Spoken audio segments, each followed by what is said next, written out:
Hey, what's up, you guys? We are here with our brand new instructor for TutorAlly. She just completed the Oracle HR course for eBusiness Suite. This is the esteemed and illustrious Arlene. I believe all of those adjectives were actually HR friendly. And that's something that is actually, when we talk about HR, it's something that we always have to sort of keep in mind. Like, I mean, there's always a line of being politically correct versus not, versus respectful of people in the workplace. I guess that's sort of the HR like thing, right? Like being respectable in the workplace. And I know you had just before we came online, you were talking about you had a story in mind, and so I invite you to share that story.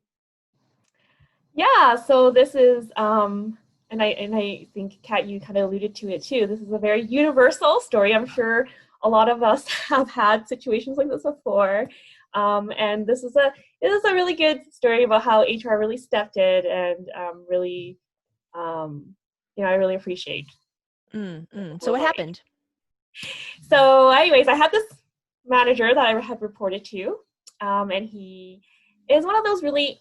He had one of those really honest, kind of blunt personalities that almost made him come off insensitive, because he will basically say it the way it is. He will call it out based on what he saw. And so if you made a mistake, a stupid mistake, he will tell you you made a stupid mistake.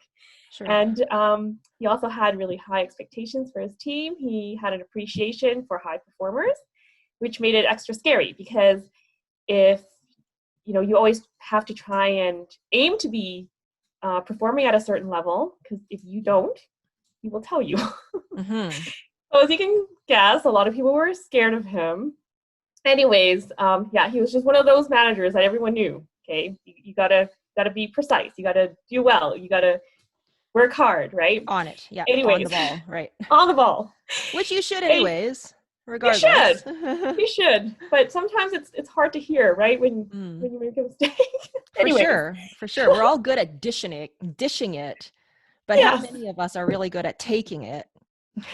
And I suppose like we're getting into some serious like sensitivity in terms of HR, because you shouldn't actually have to take it. Right? Okay, anyways, I digress. Sorry, please go ahead. No, for sure. But anyways, I had, when I found out I was pregnant, and I reached out to HR, because they were the first people that I was told to advise. They immediately contacted this manager of mine and basically gave him some quick guidance on all the things that he is not allowed to say or do in the next 6 months. Seeing how he had never had children of his own, they thought it was something that would be nice for him to know. Yeah. So it was funny, because they basically right away told him, okay, so this is what's going to happen in the next 6 months. Okay, Arlene's going to get, she's going to have to leave the office for appointments. So she's going to be out of office. So expect that. She might be tired. She could be a little bit more sensitive than usual. So try to be a little bit more sensitive. The hormones kick in. You don't want to make her cry. And he's like, no, I don't know. I wouldn't know what to do if she started crying. And then it was like, lower the expectations a little bit. She might be, performing at a certain level that you expect. Maybe lower that a little bit, just in case. Lots of things are going on, right? This is interesting that you actually bring in the level of work performance, because I guess like this is getting into some pretty sensitive territory. I guess anything HR related is always very sensitive, right? But when people, so that can be like, that can work both ways, right? And so on one aspect, if somebody said, oh yeah, Kat's pregnant, you got to lower your expectations for her work performance, I would be livid. Am I right? Like, how dare you think I cannot perform just because I'm not sick. I am not a patient. Like, do you know what I'm saying? Like, it could work both ways. And I appreciate that. Okay, this person, like, you're setting the expectation that if you are pregnant, you generally have to leave the office for appointments. Yes, absolutely. But what sort of, I'm curious to know what sort of frame around this level of performance. Well, I think it was more related to the fact that, and like you said, it goes both ways, and it's so much personality based, right? Like, so I think there are just certain managers, I think, and I don't want to say that he's unreasonable in expecting high performers, because you should. Everybody should be, like you said, aiming to be the best they can at work and work hard. Right. But at the same time, it's kind of idealistic though, too. Exactly. Right. So I think he had, I wouldn't call it unreasonable, but there's like, he's the type that's like, okay, well, get it done. Get it done. I don't care if work overtime. Like, okay, get it done. Okay. Right? Get it done on time, on budget. Right. And again, I was the type of worker that did that. I didn't have a problem working overtime. I didn't have that issue of doing a little bit above and beyond to make sure that, we had, our deadlines met and stuff like that. So I think it was more along those lines, as in, maybe the expectation of that of working overtime is not necessarily going to happen anymore, because now you have to, I mean, of course, like when you're going through a pregnancy, you and I both know, because we've both been pregnant before, in that whatever stress you experience throughout your pregnancy is very much going to affect the health of your child. Exactly. Right. So it is like level of stress and work hours and how long you work and how essentially how stressed you are is going to have a life and death impact on another human being. So I can appreciate that now. Yeah. I think it was more along those lines. And it was kind of one of those things where, maybe you never asked people to take breaks. Maybe think about that, right? Maybe this is a good time for you to go, okay, maybe just not for Arlene, but everybody. Did you guys, take a break, take a breather, check in kind of thing, right? It was kind of like a reminder for him to, as a manager, that, don't, knowing the personality you have, maybe pay more attention to that part of your staff, right? So anyways, it ended up being so funny because like I felt so bad for him because he was almost awkward sometimes meeting with me, because he was so worried that he would to do. We would have our one-on-one meetings. He'd be like, okay, so, how are you doing? Honestly, you don't have to tell me. If you don't want to, you don't have to tell me anything, right? That's so cute. And so, yeah, it was so funny. And, HR would and I was on an HR project too. So, and I think that's kind of the other piece of it, is that they knew me and my personality and how many hours I was working and how much I was putting in, that they made a point to tell him, don't expect that. And you shouldn't be doing that either, kind of thing. Yeah. Right. So it was just a looking out for me kind of situation. And it would be funny because, they would come and be like, oh, so how's it going? We did have a conversation with your manager, so I just wanted to check in and stuff. And I'd be like, oh my god, it's hilarious. So I'm like telling them these stories, and they're just like, oh my god, he's so cute. Like, who would have known? It is. There's a sensitive side of this man. Yeah. So that's an HR issue, kind of like in itself, right?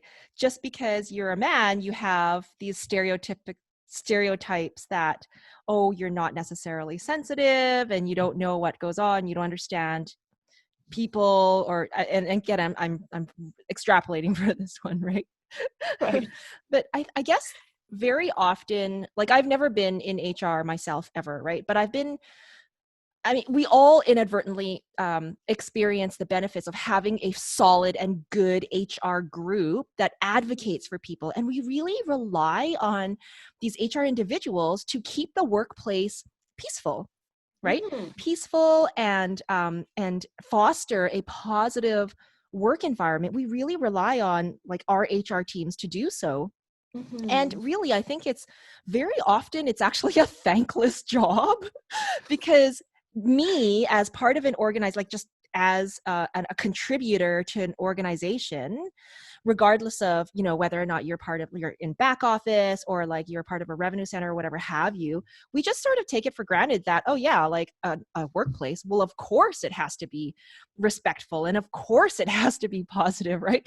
But left to Mhm. our own devices, that's absolutely not the case. Yeah, and I think that sometimes people are scared, you know, like Hmm. they're in a certain situation and they're like, oh, I don't know, I don't really, you know, I'll just put up with it kind of thing, right? Or, you know, I'll just, but a lot of times, I think people forget too, or don't know, is that HR may not be able to inject themselves in the situation right away, because, you Mm. know, there's always two sides to every story and everything like that. But they do give really good tips, right, and advice. So it may not, I think people are scared sometimes to think that, oh, if I reach out to HR, then something's going to happen, right? And it Yeah. doesn't have to be like that. Just because you reach out to HR doesn't mean that, oh, someone's going to get fired or someone's going to have like some performance thing that they have to deal with. It could just be that I need some tips. I need some tips to manage this employee, or I need some tips to talk to my manager because I feel uncomfortable about something, right? So there's Sure. always, you know, tips and things that can help, that they're helping behind the scenes, right? It doesn't always have to be a drastic Right. type of help, Right. right? But at So the same time, of course, like I don't know if you've Apple recently released this TV show. It's like this brand new TV show that's just Apple produced it, and it's called, I want to say it's called Mystic Quest. It's about like a start. It's not actually. It's more than a startup. It's like this HR gaming company, not HR. It's a gaming company that, you know, has this little HR department, and whenever they have scenes with the HR, the HR sort of doubles as everybody's therapist. And so you see like this guy, you know, lying on a couch and trying to tell the HR lady his problems, and then she's just going like tight-lipped and like, not a therapist. Not a therapist. Not a marriage counselor. Not a therapist. So there's that extreme that HR is right. absolutely not. Right. True, but you're right. It is like what they're portraying there is very it's the extreme case. But a lot of times, like people kind of forget too that if you are going through personal issues or maybe things that are not work related, you know, HR is also an option, right? Like you're not gonna call up your HR rep and go, oh, you know, I'm having this problem, I can't sleep at night or something like that. But they will but there's lots of tools in Mhm. HR that they can share and help you through Right. whatever personal issues. They can direct you to help, right? Because there's also the benefit side of HR too, right? The whole benefits offering. So there's lots of employee assistance programs that they can refer you to and stuff like that. So it that show is a little bit exaggerated, but um, sometimes that happens, right? People call up Need HR and somebody to go, I talk have this. to. Yes. And even if they can't help you, they can direct you to experts that can, and that's usually Indeed. what happens. Indeed. Well, I want to thank you for your sharing your HR experiences, and I think this has been most beneficial. Just to know that, like, we honestly, like, we take HR groups for granted, and that we just like expect this perfect, you know, respectful workplace where everybody gets along and nobody's going to be bullied, even though that still, yeah, it still happens, honestly, right? Right. But without HR in place, like that, none of that stuff happens, right? So Mhm. thank you for sharing your experiences. You're welcome. Thank you for letting me share.